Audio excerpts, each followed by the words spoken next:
Hi guys and once again welcome back to my YouTube channel. അപ്പം നമ്മൾ ഇന്ന് ഞാൻ വിചാരിച്ചു കുറച്ചൊന്നും നമുക്ക് ഇരുന്ന് സംസാരിക്കാനുള്ള ഒരു ടോപ്പിക്കുമായിട്ടാണ് ഞാൻ വന്നിരിക്കുന്നത്. നിങ്ങളുടെ Q&A ഞാൻ ഉടനെ റിപ്ലൈ ചെയ്യാം. പക്ഷേ അതിലും എനിക്ക് കുറച്ചുകൂടി ഇമ്പോർട്ടൻ്റ് ആയിട്ട് ഫീൽ ചെയ്തതുകൊണ്ടാണ് ഞാൻ ഇന്ന് ഈ വീഡിയോ എടുക്കാനുള്ള കാരണം. ഓക്കെ, അപ്പോൾ ഫസ്റ്റ്ലി നമുക്ക് ഒരു കുട്ടിയുടെ മെസ്സേജിൽ നിന്ന് തുടങ്ങാം.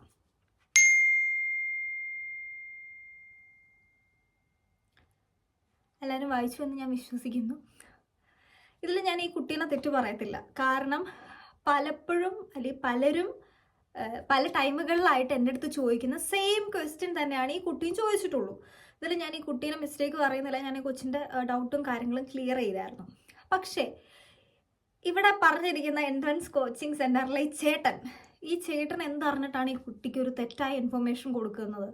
ആൻഡ് ഇത് പലപ്പോഴായിട്ട് നടന്നുകൊണ്ടിരിക്കുന്ന കാര്യങ്ങൾ. എനിക്ക് കുറച്ച് മെസ്സേജ് വരാറുണ്ട്. ഇതുപോലെ എത്ര ആൾക്കാർക്ക് മെസ്സേജ് വരും. അതുപോലെ മെസ്സേജ് അയക്കാൻ മടിയുള്ള പിള്ളേരുണ്ടാവും. ഇവരിത് ശരിയാണ് എന്ന് വിചാരിച്ച് ഈ ഒരു തീരുമാനം എടുക്കാത്ത പിള്ളേരുണ്ടാവും. പേഴ്സണലി ഞാനിവിടെ നഴ്സിംഗ് പഠിക്കുന്ന ഒരു സ്റ്റുഡൻ്റ് ആണ്.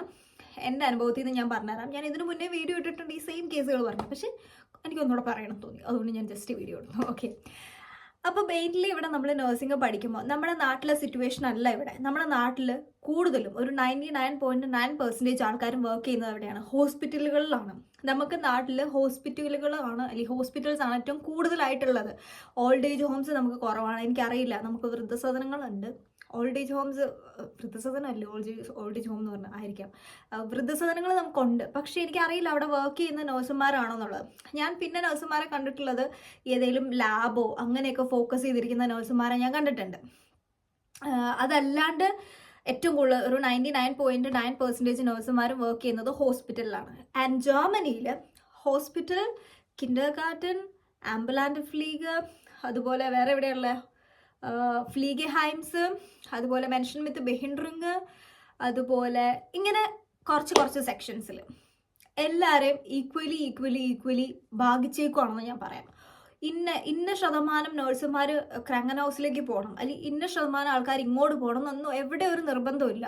ഞാൻ പഠിച്ചു കഴിഞ്ഞാൽ ഞാനിപ്പോൾ ഓൾറെഡി ഓൾഡ് ഏജ് ഹോമിൽ എക്സ്പീരിയൻസ് എടുത്തു, ക്രാങ്കൻ ഹൗസിൽ എക്സ്പീരിയൻസ് എടുത്തു, അതുപോലെ ഇപ്പോൾ ആംബുലാൻ്റെ എക്സ്പീരിയൻസ് ചെയ്തുകൊണ്ടിരിക്കുന്നു, കിൻഡർ ഗാർട്ടനിൽ എക്സ്പീരിയൻസ് കഴിഞ്ഞു.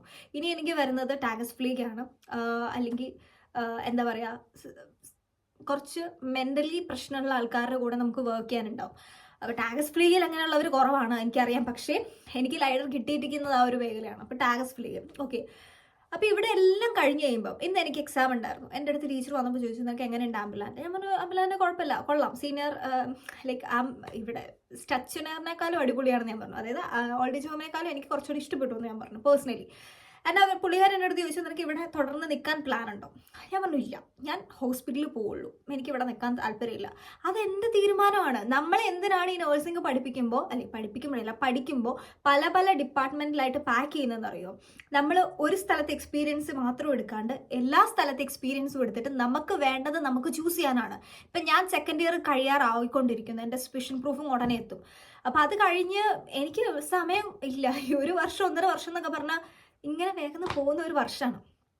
ഓക്കെ, അപ്പോൾ എൻ്റെ അടുത്ത് അതുകൊണ്ടാണ് പുള്ളിക്കാർ ചോദിച്ചത്. സോ നമുക്ക് എല്ലാവർക്കും നമുക്ക് തീരുമാനം എടുക്കാം. ഇപ്പം എനിക്ക് ഓൾഡ് ഏജ് ഹോമാണ് എനിക്ക് ഇഷ്ടപ്പെട്ടത്, വർക്ക് കുറച്ചുകൂടി ഈസി ഓൾഡ് ഏജ് ഹോമിലാണെന്ന് ഞാൻ പറയും. എനിക്ക് പേഴ്സണലി മനസ്സിലായത് വെച്ചിട്ട് ഞാൻ പറയും. ക്രാങ്കൻ ഹൗസിൽ എപ്പോഴും കുറച്ചുകൂടെ സ്ട്രെസ് ഉണ്ടാവും, കുറച്ചുകൂടി നമ്മുടെ തലയ്ക്ക് ഉത്തരവാദിത്തം വരുന്ന പോലെ എനിക്ക് ഫീൽ ചെയ്തിട്ടുണ്ട് പേഴ്സണലി. കാരണം ഇപ്പം നമ്മൾ സ്റ്റേഷനിൽ ഒരു മെയിൻ നേഴ്സായിട്ട് നമ്മൾ വർക്ക് ചെയ്യണം, നാക്ടീൻസോ എന്തെങ്കിലും ആയിക്കോട്ടെ, ഡോക്ടർ ലൈക്ക് എന്തിനേലും ഇതാണ് നമുക്കപ്പോൾ അവിടെ നമ്മുടെ തീരുമാനമാണ് ഫോക്കസ് കൂടുതൽ വരുന്നത്. ഓക്കെ, ആൻഡ് ഇവിടെ നിന്ന് വെച്ചിട്ടുണ്ടെങ്കിൽ അത്ര വലിയ രോഗങ്ങളുള്ള ആൾക്കാരൊന്നും ഇല്ല. എന്തെങ്കിലും പറ്റിയിട്ടുണ്ടെങ്കിലും നമുക്ക് ഇന്നത് ചെയ്ത് വൈകിട്ട് തുടർന്ന് പോവാം. എനിക്കിനി ഇവിടെ ഓൾഡ് ഏജ് ഹോമിൽ കുറച്ച് നൈറ്റ് ഡ്യൂട്ടിയും കാര്യങ്ങളൊക്കെ വരാറുണ്ട്. അപ്പോൾ അത് വരുമ്പോൾ എനിക്ക് കുറച്ചുകൂടെ അതിൻ്റെ കാര്യങ്ങൾ എങ്ങനെയാണെന്ന് മനസ്സിലാവും. അപ്പോൾ രാത്രി ആരെങ്കിലും മരിച്ചു പോയിട്ടുണ്ടെങ്കിൽ എന്ത് ചെയ്യും, ആരെങ്കിലും വിളിക്കണോ, പോലീസിനെ വിളിക്കണോ, എന്ത് ചെയ്യണം എന്നുള്ളത് ഞാൻ പഠിക്കാൻ പോകുന്നുള്ളൂ. അതെനിക്കിപ്പോൾ നിലവിൽ അറിയത്തില്ല. എനിക്ക് തോന്നുന്നു പോലീസിനെ വിളിക്കണം, അങ്ങനെയുള്ള കാര്യങ്ങൾ ചെയ്യണം. പക്ഷേ ക്രാങ്കൻ ഹൗസിലാണെന്നുണ്ടെങ്കിലും നമ്മൾ ബാക്കി തുടർന്ന കാര്യങ്ങൾ ചെയ്യണം. ഭാഗ്യത്തിന് ഞാൻ ഉള്ള ടൈമിൽ ഒരാൾ മരിച്ചു, പക്ഷെ അന്ന് ഞാൻ അവിടെ ഉണ്ടായിരുന്നില്ല. അതുകൊണ്ട് എനിക്ക് അൺഫോർച്ചുനേറ്റ്ലി അറിയില്ല. പക്ഷെ കുറച്ചുകൂടി ക്രാങ്കൻ ഹൗസിൽ ഉത്തരവാദിത്തങ്ങൾ നമുക്ക് കൂടുമ്പോഴേയും കുറച്ചുകൂടി നമ്മളൊരു പ്രൊഫഷണൽ ആയിട്ടുള്ള ഒരു ഇതിലേക്ക് വരും. ഇവിടെ കുറച്ചുകൂടെ ജോലികൾ കുറവാണ് അത് അപേക്ഷിച്ച്. അപ്പം നമുക്ക് ചൂസ് ചെയ്യാനുള്ള ഓപ്ഷൻ അവിടെ ഉണ്ട്. വൈഡ് വെറൈറ്റി ഓഫ് ഓപ്ഷൻസ് നമുക്കുണ്ട് ഇവിടെ എവിടെ വർക്ക് ചെയ്യണം എന്നുള്ളത്. ഇപ്പം മെൻഷൻ വിത്ത് ബെഹൻഡ്രിങ്ങിലൊന്നും എനിക്ക് പേഴ്സണലി എക്സ്പീരിയൻസ് കിട്ടിയിട്ടില്ല. ഒരാഴ്ച എനിക്ക് എക്സ്പീരിയൻസ് കിട്ടിയിട്ടുണ്ട്, പക്ഷേ സ്കൂൾ വൈസ് എനിക്ക് എക്സ്പീരിയൻസ് കിട്ടിയിട്ടില്ല. എനിക്ക് കിട്ടിയതെന്ന് വെച്ചിട്ടുണ്ടെങ്കിൽ ഞാൻ വർക്ക് ചെയ്ത ക്രങ്കൻ ഹൗസിലെ സ്റ്റേഷനിൽ ഒരു കുട്ടി ഉണ്ടായിരുന്നു. അല്ലെങ്കിൽ കുട്ടി എനിക്കറിയില്ല ആൾക്ക് എത്ര വയസ്സുണ്ടെന്നുള്ളത്. ആള് കുറച്ച് ബെഹിൻഡർട്ടായിരുന്നു. അപ്പോൾ അവരുമായിട്ട് എനിക്കൊരു എക്സ്പീരിയൻസ് ഉണ്ടായിരുന്നു. പുള്ളീനെ കുളിപ്പിക്കാൻ കൊണ്ടുപോയപ്പം ഞാൻ തന്നെ കുളിച്ച ഒരു എക്സ്പീരിയൻസ് എനിക്കുണ്ടായിരുന്നു. സോ അത് നമ്മുടെ എക്സ്പീരിയൻസ് ആണ്. അപ്പം എനിക്ക് കുറച്ചുകൂടെ എനിക്ക് ഇഷ്ടപ്പെട്ടു, അവരുമായിട്ട് വർക്ക് ചെയ്തത് എനിക്ക് ഇഷ്ടപ്പെട്ടു. എനിക്ക് കുറച്ചുകൂടെ നമുക്ക് പാവം തോന്നി, ലൈക്ക് നമുക്ക് കുറച്ചുകൂടി ഒരു സിമ്പതി തോന്നിയിട്ട് എനിക്ക് ഇഷ്ടമായിരുന്നു ആളുടെ കൂടെ വർക്ക് ചെയ്തത്. അപ്പം എനിക്ക് എൻ്റെ ഒപ്പീനിയനും ഇതാക്കിയിട്ട് എനിക്ക് മിക്സപ്പ് ചെയ്ത് എനിക്ക് പോകാൻ പറ്റും, എനിക്ക് വർക്ക് ചെയ്ത് പോകാൻ പറ്റും. അത് നമ്മുടെ താല്പര്യങ്ങളും നമ്മുടെ ഇഷ്ടങ്ങളും ഒക്കെ കൺസൈൻ ചെയ്തിട്ടായിരിക്കും നമ്മൾ പോകുന്നത്. എന്ന് വെച്ച് എനിക്ക് സ്കൂളിൽ പഠിക്കുന്ന ടൈമിൽ ഇവിടെ ഒന്നും പോയി വർക്ക് ചെയ്യണ്ട എന്നെനിക്ക് തീരുമാനം എടുക്കാൻ പറ്റില്ല. എനിക്ക് ഉറപ്പായിട്ടും പോകണം, വർക്ക് ചെയ്യണം, ഞാൻ എക്സ്പീരിയൻസ് എടുക്കണം. അതിൽ നിന്നായിരിക്കും ഞാൻ സെലക്ട് ചെയ്യുന്നത് ഞാൻ എവിടെ പോകും. അപ്പോൾ ഇവിടെ ജർമ്മനിയിൽ ഓൾഡ് ഏജ് ഹോമിൽ മാത്രമല്ല നഴ്സുമാർ വർക്ക് ചെയ്യുന്നത്. അത് എല്ലാവർക്കും ഉള്ളൊരു പ്രശ്നമാണ്. ഇവിടെ ഓൾഡ് ഏജ് ഹോമിലാണ് വർക്ക് ചെയ്യുന്നത്. ഇവിടെ കൂടുതൽ ഓൾഡ് ഏജ് ഹോംസ് കൂടുതലാണ്. പക്ഷേ എന്നും പറഞ്ഞ് നമ്മൾ അവിടെ ആണ് വർക്ക് ചെയ്യുന്നതെന്നല്ല, നമുക്ക് ഇഷ്ടമുണ്ടെങ്കിൽ നമുക്ക് അവിടെ പോകാം. ഇപ്പോൾ ക്രങ്കൻ ഹൗസിൽ നമ്മളെ ഒരു ആപ്ലിക്കേഷനൊക്കെ എടുക്കുന്നെങ്കിൽ ചിലപ്പോൾ അതിൻ്റെതായിട്ടുള്ള ഡിഫിക്കൽട്ടീസ് ഉണ്ടാവും. കാരണം ലാംഗ്വേജ് ഒരു ഘടകമാണ്. ഈ ഔസ്ലൻഡർ എന്ന് പറയുന്ന ആൾക്കാർ, അല്ലെങ്കിൽ നമ്മൾ വേറൊരു നാട്ടിൽ നിന്ന് ഇങ്ങോട്ട് വരുമ്പോൾ നമുക്ക് എത്രത്തോളം ലാംഗ്വേജ് ഉണ്ട് എന്നുള്ളതൊരു മെയിൻ ഫാക്റ്റാണ്. അത് നമ്മൾ ഒരിക്കലും മറന്നു പോകരുത്. ഇപ്പോൾ ഒരു ക്രങ്കൻ ഹൗസിൽ നമ്മളൊരു നേഴ്സായിട്ട് അവർ ഇത് ചെയ്യണം എന്നുണ്ടെങ്കിൽ നമ്മുടെ ലാംഗ്വേജ് ഫസ്റ്റ് ഓഫ് ഓൾ അവർ ചെക്ക് ചെയ്യും ഉറപ്പായിട്ടും. ചിലർ ചെക്ക് ചെയ്തിട്ടുണ്ടാവില്ല, എനിക്കറിയത്തില്ല. എന്നാലും ഞാൻ എൻ്റെ ഒരു സൈഡിൽ നിന്ന് എനിക്കറിയാവുന്നത് വെച്ചിട്ട് എനിക്ക് മനസ്സിലായത് വെച്ചിട്ട് ഞാൻ പറഞ്ഞു തരാണ്. ഓൾഡ് ഏജ് ഹോമിൽ ആ ഒരു സ്കീം കുറച്ച് കുറവാണ് എനിക്ക് തോന്നിയതിൽ. കാരണം അവിടെ വലിയ പണി കാര്യങ്ങളൊന്നും വരില്ല. ഇതിപ്പോൾ നമുക്ക് മെഡിസിൻ റിലേറ്റ് ചെയ്തിട്ടുള്ള വാക്കുകളോ വൊക്കാബുലറീസോ കാര്യങ്ങളോ ഒന്നും അറിയില്ലെങ്കിൽ നമ്മളെങ്ങനെ ഒരു ക്രങ്കൻ ഹൗസിൽ വർക്ക് ചെയ്യും? അത്രയും പാടില്ല ഫ്ലിഗ ഹെംസിലൊന്നും വർക്ക് ചെയ്യാൻ. അപ്പം അത് ഒരു പോയിന്റാണ്, അത് ഓർത്തിരിക്കുക. Bei Säuglingen und Kleinkindern sollten während der engen anatomischen Verhältnisse തേങ്ങാക്കൊല പഠിച്ചിട്ട് മനസ്സിലാവില്ല. മര്യാദയ്ക്ക് കൊമ്പേഴ്സ് എടുത്ത് നാട്ടിലെങ്ങാനും ഇരുന്നാൽ പോരായിരുന്നോ? എന്തിനാ ഈ നഴ്സിംഗ് പഠിക്കാൻ ഇങ്ങോട്ട് കിട്ടിയെടുത്തത്? ജർമ്മനിയിലേക്ക് നഴ്സിംഗ് ഒരു പ്രൊഫഷനായിട്ട് നോക്കി വരുന്ന എല്ലാവർക്കും ഉള്ളതാണ് വീഡിയോ. അതിൽ എഫ്എസ്യൂട്ടും ഔപേരും നഴ്സിംഗ് ഹൗസ് ബിൽഡിംഗ് ചൂസ് ചെയ്ത് വരുന്നവരും ഇവിടെ പഠിക്കുന്നവരും നഴ്സിംഗ് ആയിട്ട് ഇങ്ങോട്ട് വരുന്നവരും നഴ്സിംഗ് അസിസ്റ്റന്റ് ആയിട്ട് ഇങ്ങോട്ട് വരുന്നവരും ഇതൊക്കെ ഇതിനകത്ത് പെടും. ഞാൻ ഇവിടെ നഴ്സിംഗ് ഹൗസ് ബിൽഡിംഗ് പഠിക്കുന്ന സെക്കൻഡ് സ്റ്റുഡന്റ് ആണ്. അപ്പൊ എനിക്ക് ഇങ്ങനെ കുറേ മെസ്സേജസ് വരുന്നതുകൊണ്ടാണ് ഞാൻ ഇന്ന് ഈ വീഡിയോ നിങ്ങൾക്ക് വേണ്ടി എടുക്കുന്നത്. ഞാൻ നിങ്ങൾക്ക് വേണ്ടി ഇവിടെ ലാംഗ്വേജ് ക്ലാസ് പ്രൊവൈഡ് ചെയ്യുന്നുണ്ട്. ജർമ്മൻ ലാംഗ്വേജ് ക്ലാസ് അല്ല, നേരെ മറിച്ച് ലാംഗ്വേജ് ഓഫ് കെയർ.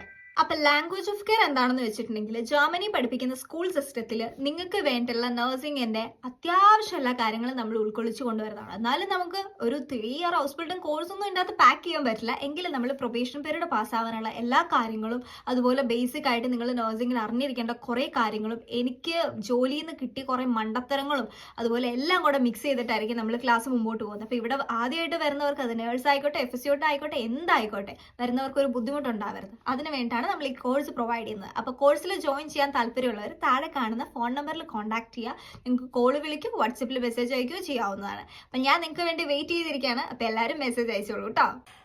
അപ്പം ഇങ്ങനെയുള്ള ചേട്ടന്മാരെ ചേച്ചിമാരൊന്നും തെറ്റായ ഇൻഫോർമേഷൻസ് കൊടുക്കാണ്ടിരിക്കുക. കാരണം നിങ്ങൾക്ക് ചിലപ്പോൾ ഇവരെ ഈ പിള്ളേരെ ഒന്നും കൂടെ വിടണമെന്ന് ഒന്നും ഉണ്ടാവില്ല. നിങ്ങൾക്ക് ഇല്ലെന്നുണ്ടെങ്കിൽ നിങ്ങളെ വീട്ടിലുള്ളവരെ പിടിച്ചു വെക്കാം, എന്ത് വേണേൽ ചെയ്യാം.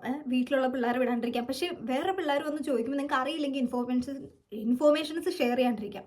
ഇന്ന് കുറച്ച് കിളി പോയിട്ട് കണക്കാണ്ട്. ഓക്കെ, ഇൻഫോർമേഷൻസ് ഷെയർ ചെയ്യാണ്ടിരിക്കുക. കാരണം തെറ്റായ ഇൻഫോർമേഷൻസ് എന്തോരം നിങ്ങൾ പാസ് ചെയ്യുന്നോ അത് മാത്രമാണ് നെഗറ്റിവിറ്റിയാണ്.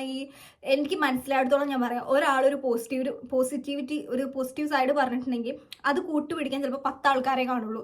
പക്ഷെ ആ സെയിം ആൾ ഒരു നെഗറ്റീവ് സൈഡ് പറഞ്ഞിട്ടുണ്ടെങ്കിൽ ഉണ്ടല്ലോ അത് കൂട്ടുപിടിക്കുന്ന 100 പേര്, അല്ലെങ്കിൽ കൂട്ടുപിടിക്കാനായിക്കോട്ടെ അത് പരത്താനായിക്കോട്ടെ ഒരു 100 ആൾക്കാർ വരും. അത് എനിക്ക് മനസ്സിലാക്കുന്ന കാര്യം. അത് ജീവിതത്തിലും അല്ലെങ്കിൽ നമ്മളിപ്പോൾ ഇടുന്ന വീഡിയോസിലും എല്ലാം ആണെങ്കിലും ഞാൻ പലപ്പോഴും കണ്ടിട്ടുണ്ട് റീൽസിൽ ജർമ്മൻ ബുദ്ധിമുട്ടാണ്, ജർമ്മൻ പാടാണ് എന്ന് പറഞ്ഞ് എത്രയൊക്കെ ഞാൻ റീല് കണ്ടിട്ടുണ്ടോ. നല്ല റീച്ച് ഉണ്ട്, കാര്യങ്ങളൊക്കെ ഉണ്ട്, നമ്മൾ അതിന് വേറെ ഒന്നും പറയുന്നതല്ല കേട്ടോ. പക്ഷേ അതിൻ്റെയൊക്കെ അടിയിൽ വരുന്ന കമൻസ് ശ്രദ്ധിച്ചിട്ടുണ്ട്. എനിക്ക് കമൻറ്റ് വായിക്കാൻ ഭയങ്കര ഇഷ്ടമാണ്. ഞാൻ കമൻറ്റ് വായിക്കുന്ന ആളാണ്. ബുദ്ധിമുട്ടുണ്ടെന്ന് പറഞ്ഞിട്ട് ആർക്കാ ബുദ്ധിമുട്ടില്ലാത്തത്? ഞാനൊരു കാര്യം ചോദിക്കട്ടെ, ഒരു ലാംഗ്വേജ് പഠിക്കുമ്പോൾ അതിന് അതിൻ്റെതായിട്ടുള്ള ബുദ്ധിമുട്ടുണ്ട്. നമ്മൾ 8 മാസം കൊണ്ടോ അല്ലെങ്കിൽ ഇത്ര ടൈം കൊണ്ടോ നമ്മൾ പഠിച്ചിരിക്കുന്ന ഒരു സാധനമാണ് ഈ ലാംഗ്വേജ്. നമ്മുടെ നാട്ടിൽ എത്ര പേർക്ക് ഇംഗ്ലീഷ് മര്യാദയ്ക്ക് സംസാരിക്കാറിയാം? ഞാൻ പലപ്പോഴും കണ്ടിട്ടുണ്ട് ഇംഗ്ലീഷ് നല്ല അടിപൊളി ആക്സെൻറ്റോട് കൂടിയിട്ട് സംസാരിക്കുന്ന പിള്ളേരുടെ വീഡിയോസ് ഞാൻ കണ്ടിട്ടുണ്ട്. അതിൻ്റെ അടി വന്നിട്ട് കമൻറ്റ് ഇടും, മറ്റത് മതാമ തേങ്ങ മാങ്ങ ചക്ക എന്ന് പറഞ്ഞിട്ട് കുറേ കമൻറ്റ് മലയാളീസ് തന്നെ ഇടുന്ന ഞാൻ കണ്ടിട്ടുണ്ട്. ഞാൻ ആലോചിക്കാറുണ്ട്, ഇവർക്കൊന്നും പറ്റുന്നില്ല. പഠിച്ചെടുക്കാൻ പറ്റുന്ന പിള്ളേർ അത് പഠിച്ചെടുത്ത് അവർ ആക്സെൻറ്റിൽ യൂസ് ചെയ്യുന്നത് കണ്ടു നിൽക്കുന്നവർക്ക് ചൊറിച്ചിൽ. അപ്പം ഞാൻ ആലോചിക്കും, ജർമ്മൻ്റെ കേസ് വരുമ്പോഴത്തേക്ക് ഇത് തന്നെയല്ലേ സംഭവിക്കുന്നത്? പഠിക്കാൻ പോകുന്ന പിള്ളേർക്ക് എന്താ പറയുക, ഒരു ലാംഗ്വേജ് പഠിക്കാൻ എൻ്റെ ബുദ്ധിമുട്ടുണ്ടാവും. അപ്പം ഞാൻ എൻ്റെ ഒരു ഒപ്പീനിയൻ അല്ലെ എൻ്റെ ഒരു സൈഡിൽ നിന്ന് എൻ്റെ ഒരു കാര്യം ഞാൻ പറഞ്ഞുതരാം. ഞാൻ 12th വരെ ഇംഗ്ലീഷ് പഠിച്ച ആളാണ്. ഞാൻ LKG UKG പഠിച്ചിട്ടുണ്ടായിരുന്നു. പിന്നെ CBSE സ്കൂളിൽ പഠിച്ചു. അത് കഴിഞ്ഞ് ഞാൻ സ്റ്റേറ്റിൽ മാറി. അവിടെ ഇംഗ്ലീഷിലാണ് ഞാൻ പഠിച്ചത്. മലയാളം മീഡിയത്തിലല്ല പഠിച്ചത്, ഇംഗ്ലീഷായിട്ട്. CBSE അല്ല, ഇംഗ്ലീഷിലാണ് എല്ലാം പഠിച്ചത്. അപ്പം ഞാൻ 12th വരെ കംപ്ലീറ്റ് ഇംഗ്ലീഷ് പഠിച്ചു വന്ന ശേഷം എനിക്ക് അത്യാവശ്യം കുഴപ്പമില്ലാണ്ട് ഇംഗ്ലീഷ് വായിക്കാനും അറിയാം. കുഴപ്പമില്ല, നല്ലതായിട്ട് ഞാൻ ഇംഗ്ലീഷ് വായിക്കുകയും ചെയ്യും. എനിക്ക് എല്ലാ ഇംഗ്ലീഷും മനസ്സിലാവുകയും ചെയ്യും. ഇംഗ്ലീഷ് പടങ്ങൾ എനിക്ക് സബ് ടൈറ്റിൽ ഇല്ലാണ്ട് എനിക്ക് കാണാനും പറ്റും.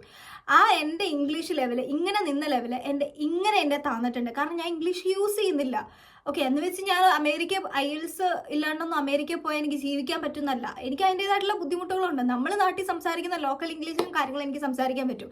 അതല്ലാണ്ട് IELTS ഒന്നും പഠിച്ച് നമുക്ക് ഒരു ഡിഫറെൻറ്റ് കൈൻഡ് ഓഫ് ഇംഗ്ലീഷ് എനിക്ക് യൂസ് ചെയ്യാൻ എനിക്കറിയത്തില്ല. ഞാനത് പഠിച്ചിട്ടില്ല. ഞാൻ എപ്പോഴും പറയുന്നു, ഞാൻ അടിപൊളിയായിട്ട് എനിക്ക് ഇംഗ്ലീഷ് ഇപ്പോൾ സംസാരിക്കുമ്പോൾ എനിക്ക് ജർമ്മനാണ് കയറി വരുന്നത്. ഞാനിവിടെ വന്നിട്ട് 2 വർഷം 2 മാസമായി. എന്നിട്ട് ഞാൻ ജർമ്മൻ സംസാരിക്കണം എന്നുണ്ടെങ്കിൽ ഞാൻ എടുത്ത ഹാർഡ് വർക്ക് അല്ലെങ്കിൽ ഞാൻ എനിക്ക് കൊടുത്തൊരു കോൺഫിഡൻസ് ഉണ്ട്. ഞാൻ ഒരു കോൺഫിഡൻസ് കൊടുത്ത് ഞാൻ സ്റ്റാർട്ട് ചെയ്തിട്ടൊരു മൊമെൻ്റ് ഉണ്ട്. ആ മൊമെൻറ്റിൽ ഞാൻ ഇപ്പോഴും വിശ്വസിക്കുന്നു, ഞാൻ ഇപ്പോഴും പ്രൗഡാണ്. നിങ്ങൾ അങ്ങനെ ചിന്തിക്കുക. കാരണം ആര് നെഗറ്റിവിറ്റി പറഞ്ഞിട്ടുണ്ടെങ്കിലും നിങ്ങൾക്ക് പറ്റുന്നത്ര ഇൻഫോസ് നിങ്ങൾ ബാക്കിയുള്ളവരുടെ അടുത്ത് നിന്ന് വാങ്ങിക്കും. ഇപ്പം നിങ്ങൾക്ക് യൂട്യൂബുണ്ട്, ഇൻസ്റ്റാഗ്രാം ഉണ്ട്, ഇഷ്ടംപോലെ ആൾക്കാർ ഇവിടെ വന്നെത്തുന്നുണ്ട്, കാര്യങ്ങളുണ്ട്. ഞാനൊക്കെ വരുന്ന ടൈമിൽ എനിക്ക് ആ കൂടെ അറിയാവുന്ന 2-3 പേര് മാത്രമേ ഉണ്ടായിരുന്നുള്ളൂ. യൂറോപ്യൻ സഞ്ചാരി അതിലുള്ള ഒരാളായിരുന്നു. പിന്നെ വേറെ ഏതോ 2-3 യൂട്യൂബ്സ് ഉണ്ടായിരുന്നു. ആ ടൈമിലൊന്നും ഇത്രയും പിള്ളേരൊന്നും സ്റ്റാർട്ട് ചെയ്തിട്ടില്ലായിരുന്നു, യൂട്യൂബ് ചാനലോ കാര്യങ്ങളൊന്നും ജർമ്മനി വന്നേക്കുന്നത്. ഇപ്പോഴാണ് തുരുതുരൂന്ന് പറഞ്ഞ റീൽസും ഇതെല്ലാം പൊങ്ങി വന്ന് തുടങ്ങി. നിങ്ങൾക്ക് ഇപ്പോൾ ഇഷ്ടം പോലെ ഓപ്പർച്യൂണിറ്റീസ് അല്ലെങ്കിൽ പോസിബിലിറ്റീസ് ഉണ്ട് നിങ്ങൾക്ക് ആൾക്കാരുടെ അടുത്ത് ചോദിക്കാനായിട്ട്. നിങ്ങളത് ചോദിക്കുക, യൂസ് ചെയ്യുക, നിങ്ങൾ യൂസ് ചെയ്തത് മനസ്സിലാക്കിയെടുക്കുക. ഓക്കെ, അത് നിങ്ങൾ ശ്രദ്ധിക്കുക. ആൻഡ് പറഞ്ഞ പോലെ തന്നെ നാട്ടിലെ പോലെ അല്ല ഇവിടെ എല്ലായിടത്തും നമുക്ക് വർക്ക് ചെയ്യാം. എവിടെ വേണമെങ്കിൽ നമുക്ക് പോയി വർക്ക് ചെയ്യാം. നാട്ടിലാണ് നമ്മൾ ഹോസ്പിറ്റൽസിൽ മാത്രം എന്നുള്ളൊരു ഇതിൽ പഠിക്കുന്നതും വർക്ക് ചെയ്യുന്നതും. ഇവിടെ അങ്ങനെയല്ല, എവിടെ വേണമെങ്കിൽ പോവാം, നമ്മുടെ ഇഷ്ടത്തിനനുസരിച്ച് നമുക്ക് പോവാം. അത് നമുക്ക് ചൂസ് ചെയ്യാനുള്ള ടൈമും ഉണ്ടാവും. ഓക്കെ, ആൻഡ് അതായിരുന്നു ഇന്നത്തെ ഒരു വീഡിയോ. ഇനിയും ആരും തെറ്റായ ഇൻഫോർമേഷൻസ് ആർക്കും ഷെയർ ചെയ്യാണ്ടിരിക്കുക. വീഡിയോ ഇഷ്ടപ്പെട്ടെങ്കിൽ ലൈക്ക് ചെയ്യുക, ഷെയർ ചെയ്യുക, സബ്സ്ക്രൈബ് ചെയ്യുക. ആൻഡ് അടുത്ത വീഡിയോ ആയിട്ട് നമുക്ക് വീണ്ടും കാണാം. അതുവരേക്കും ബൈ. പിന്നെ നിങ്ങളുടെ ഡൗട്ട്സ് കാര്യങ്ങൾ എന്തെങ്കിലും ഉണ്ടെങ്കിൽ ചോദിക്കാൻ മറക്കരുത് കേട്ടോ. ഞാൻ ഇപ്പോൾ ഫ്രീ ആണ്. ഞാൻ എന്താണെങ്കിലും വീഡിയോ ചെയ്യുന്നതായിരിക്കും.